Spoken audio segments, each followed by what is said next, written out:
रूपाली गांगुली का धमाकेदार शो आज भी ढेर सारे ट्विस्ट और टर्न्स से पटा रहा। शो में जल्द ही दिखाया जाएगा कि प्रकाश भाव अनुपमा को धमकी देंगे, लेकिन अनुपमा भी उनका करारा जवाब देने में कोई कसर नहीं छोड़ेगी। दूसरी तरफ राही अपने प्लान में जसमीत और परी को शामिल करके प्रकाश भाव की असलियत सबके सामने लाने की कोशिश करेगी, लेकिन उसका ये प्लान उसी पर उल्टा पड़ जाएगा। तो चलिए एक नजर डालते हैं अनुपमा में आज आने वाले महा ट्विस्ट पर। शो की शुरुआत में दिखाया जाएगा कि प्रकाश भाव अनुपमा को धमकी देगा। वो कहेगा कि मैंने भी आपकी कुंडली निकाली है, दूसरों के मामले में टांग अड़ाना, न्याय के झंडे उठाना आपको बहुत पसंद है। आप अपनी महिला मंडली लेकर यहाँ से चले जाइए, वरना आपकी बेटी के साथ सही नहीं होगा। प्रकाश भाव की बात सुनकर अनुपमा का पारा 7वें आसमान पर पहुँच जाता है। वो उसे जवाब देती है कि मुझे तुम्हारे बारे में अच्छे से पता है और ये भी मालूम है कि गिरजा तुम्हारे कब्जे में है। तुम्हारी एक एक हरकतों का जवाब मैं जरूर दूंगी। तुम्हें याद है ना, दशहरा आ रहा है। दशहरे पर रावण जलता है और इस दशहरा तुम्हारा भी मैं बुरा हाल करूंगी।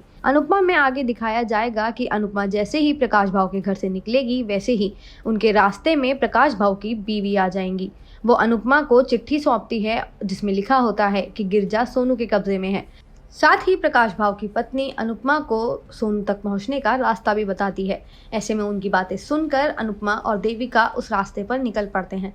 दूसरी तरफ राही जसमीत और परी को अपने प्लान में शामिल होने के लिए कहती है। जसमीत और परी राही को चेतावनी देते हैं कि हमें अनुपमा को इस बारे में बताना चाहिए और अकेले में कोई भी कदम नहीं उठाना चाहिए, लेकिन राही किसी की भी नहीं सुनती। वहीं बात जैसे ही घर पहुंचती हैं, वो बापूजी की हालत खराब देखती हैं, जिससे वो घबरा उठती हैं और कहती हैं कि तुमने हमें इस बारे में बताया क्यों नहीं। वहीं पाखी और बा मिलकर ईशानी से सवाल करते हैं कि वो अपना कोर्स बीच में ही छोड़कर क्यों आ गई।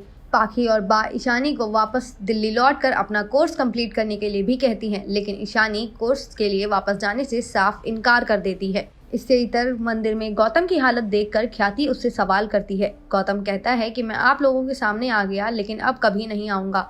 वो माफी मांगकर वहां से चला जाता है। प्रार्थना कहती है कि गौतम कभी नहीं बदल सकता और इस बारे में मैं पापा को जरूर बताऊंगी, लेकिन दूसरी तरफ माही को उससे हमदर्दी होने लगती है। रूपाली गांगुली के अनुपमा में आने वाले महा ट्विस्ट यहीं पर खत्म नहीं होते। शो में आगे दिखाया जाएगा कि प्रकाश भाव भारती को यज्ञ में शामिल करता है। वहीं राही जसमीत के साथ मिलकर प्रकाश भाव का वीडियो बनाने की कोशिश करती है। वो कहती है कि अगर भाव इस बीच भारती के साथ कुछ गलत करता है तो हम उस यज्ञ में कूद पड़ेंगे। लेकिन ये देखना दिलचस्प रहेगा कि राही का ये प्लान सही सफल हो भी पाएगा या नहीं।